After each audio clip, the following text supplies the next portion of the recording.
Så er vi på Hovedbanegården, og her er vi i gang med at sætte et kæmpe bjerg op. Vi har lavet af 15.000 Ben & Jerry's bøtter.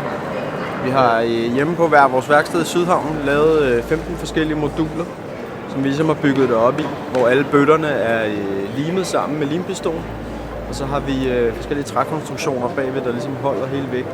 Og så træder vi i gang med nu at transportere alle modulerne herind. Så sætter vi det hele op, og så har vi lavet modulerne sådan, så de ligesom kan interlocke. Sådan, så når vi har alle modulerne stående op hver for sig, så begynder vi ligesom at skubbe dem sammen. Og så har vi simpelthen hele det her bjerg, der er cirka 10 meter langt, 6 meter bredt og lidt over 2 meter højt. Og så står det helt klar i morgen tidlig klokken 7 til en kæmpe happening, som handler om, hvor meget is der smelter i verden. Og ikke bare hver dag, men rent faktisk i sekundet.